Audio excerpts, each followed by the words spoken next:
قولی الحمدللہ رب العالمین الصلاۃ والسلام علی رسولہ الکریم اما بعد فاعوذ باللہ من الشیطان الرجیم بسم اللہ الرحمن الرحیم. محترم المقام پرنسپل صاحب، قابل عزت اساتذہ اکرام، سامعین و سامعات، السلام علیکم ورحمۃ اللہ وبرکاتہ.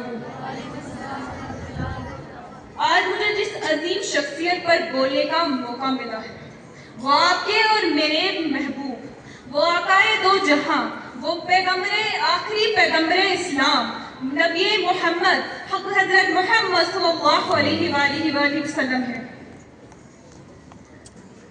ہزار بار بشویم دہن ز مشک گلاب، ہزار بار بشویم دہن ز مشک گلاب، ہنوز نام تو گفتن کمال بے ادبی است.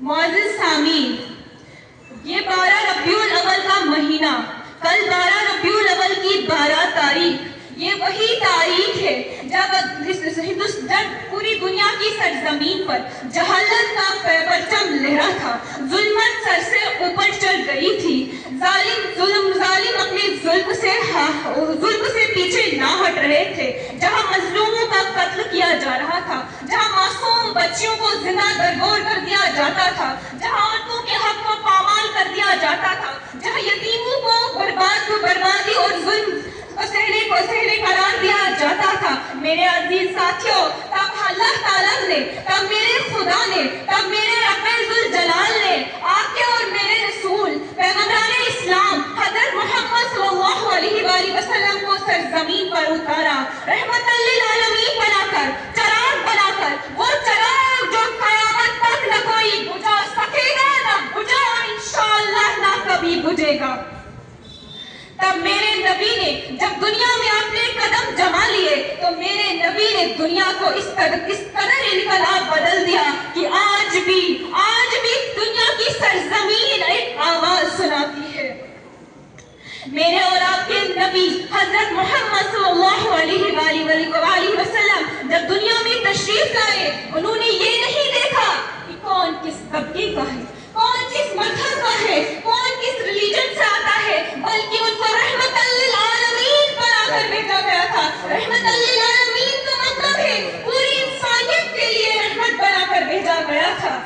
مگر آج ہم کیا کرتے ہیں؟ میرے نبی نے بھائی چارہ انسانیت کا پیغام پھیلایا تھا، لیکن آج ہم اسی انسانیت پر لڑتے ہیں، آج ہم اسی مذہب کے نام پر لڑتے ہیں. میرے نبی نے یہ تو نہیں کہا تھا کہ میرا آپ کا مذہب عظیم ہے اور دوسروں کا مذہب عظیم نہیں ہے.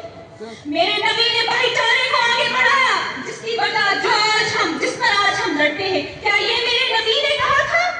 میرے نبی نے کہا تھا چاہے کچھ بھی ہو جائے اپنی نماز کبھی نہ چھوڑنا، چاہے تلوار، چاہے موت آپ کی گردن پہ تھرتھرا رہی ہو، لیکن جھوٹ کبھی نہ بولنا، ظلم کا ساتھ کبھی نہ دینا، ناحق کے خلاف کھڑے ضرور ہونا. لیکن کیا ہم یہ چیزیں کرتے ہیں؟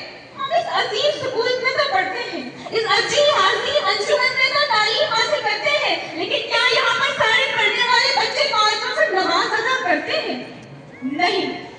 کیا سارے بچے جو سچ بولتے ہیں؟ کیا سارے بچے اپنے ماں باپ کی فرمان برداری کرتے ہیں؟ ارے نہیں.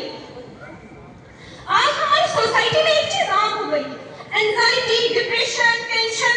لیکن اگر میں اپنے نظریے سے دیکھوں نا تو یہ کوئی دوا، کوئی کچھ اثر نہیں کر سکتا. جانتے ہو اس کی سبب کیا ہے؟ بے نمازی. اگر ہم بے نمازی میں تو اینزائٹی کس کو ہوگی؟ بے غسل میں رہوں گی تو اینزائٹی کسے ہوگی؟ اپنے ایمان، میرے اندر اس کا ایمان نہ ہوگا تو اینزائٹی ڈپریشن کا شکار کون ہوگا؟ اگر ہم ہر چیز شروع کرنے سے پہلے بسم اللہ کر کے کریں گے، اپنے رب پر، اپنے ایمان پر خود کا یقین رکھیں گے، اپنے نبی کی کہی ہوئی باتوں پر عمل کریں گے، اگر آپ کا بال بھی باغا ہوگا نا تو میں اس وقت مانوں گی کہ سچ میں یہ ہو سکتا ہے. ارے یہ سب ہماری کیا دھرا ہے. اپنے اس نبی نے ہمارے خاطر کیا نہیں جھیلا. تاریخ کا وہ منظر جب میری آنکھوں کے سامنے آتا ہے نا تو خدا کی قسم افسوس ہوتا ہے کہ میں ابھی تک زندہ ہوں. ایسی زندگی سے موت اچھی جہاں ہم اپنے نبی کے حکم پر چل نہ سکے، اس کی کہی ہوئی باتوں پر عمل نہ کر سکے. ایسی زندگی کا کیا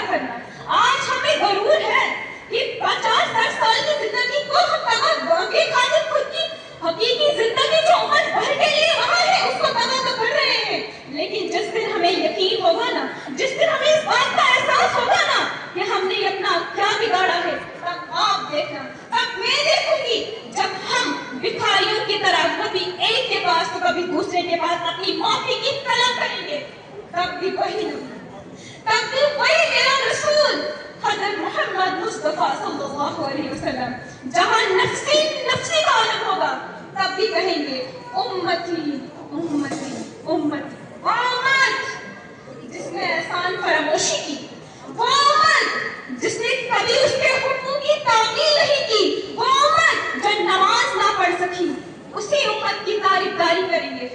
ارے ہم کہاں پر ہیں ذرا دیکھیں. آج سارے اپنے گھر جب جاؤ گے 5 منٹ لینا ضرور. میں آپ سے التجا کرتی ہوں, سوچنا کہ کیا آپ کی زندگی میں کون سے اچھے کام اور کون برے کام کیے ہیں. کیا پتا کسی کا ضمیر جاگ جاؤ. میرے نبی حضرت محمد صلی اللہ علیہ وسلم نے ہر وقت کہا اپنے ماں باپ اپنے اساتذہ اکرام کی قدر کرو, لیکن آج کے معاشرے میں اگر دیکھا جائے تو اس کا کہیں نام و نشان ہی نہیں ہے. ہمارے اندر آج کے بچوں کے اندر میرے اندر آپ کے اندر اتنا غرور ہے کہ اگر استاد ہمیں زور سے کوئی بات بولتا ہے, بے شک اس کے منہ کے سامنے نہیں لیکن پیٹھ کے پیچھے گھنٹوں باتیں کرتے ہیں. کیا نہیں کرتے ہیں؟ اگر ہمارے ماں باپ ہمارے گھر میں ہمیں کچھ بولتے ہیں, اگر وہ ایک بولتے ہیں ہم 10 سنا کے جاتے ہیں. کیا ایسا نہیں کرتے ہیں؟ تو سوچیں ہمارے اندر کیا ہے. کیا سچ میں ہم اس نبی کی امت ہے, اس نبی کی امت جس کا صحابہ بھی التجا کرتے تھے, خواہش کرتے تھے کہ کاش ہم اس نبی کی امت ہوتے. لیکن جو چیز مفت میں مل جاتی ہے نا اس کی سچ میں قدر نہیں ہوتی. جب قدر کرنے کا وقت آتا ہے نا تب ہاتھوں سے سب کچھ پھسل گیا ہوتا ہے. میرے عزیز ساتھیوں, ہمیں ابھی وقت ہے, سدھرنا ہوگا, ہمیں خود کو راستے پر لانا ہوگا. ہم نے ہر ظلم کے خلاف آواز اٹھانی ہوگی, ہر ناانصافی کے خلاف بولنا ہوگا, ایک دوسرے کو سمجھانا ہوگا کہ دنیا جو ہے وہ نماز سے ہے, سچائی سے ہے, پختہ ایمان سے ہے, کلمہ طیبہ سے ہے. خالی مسلمان ہونا کافی نہیں ہے. جب تک ایمان پختہ نہ ہو تب تک انسان پورا مسلمان ہو ہی نہیں سکتا. میرے عزیز ساتھیوں, میں اپنے موضوع کا اختتام اس اشعار سے کرنا چاہوں گی. ابد کی سر بلندی میں کوئی تو راز ہوتا ہے, ابد کی سر بلندی میں کوئی تو راز ہوتا ہے, جو سر دے دے سر میدان وہی سرفراز ہوتا ہے. جہاں پر ختم ہوتی ہے حدود عقل انسانی, جہاں پر ختم ہوتی ہے حدود عقل انسانی, وہاں سے مصطفیٰ کی شان کا آغاز ہوتا ہے. میرے مصطفیٰ کی شان کا آغاز ہوتا ہے. والسلام.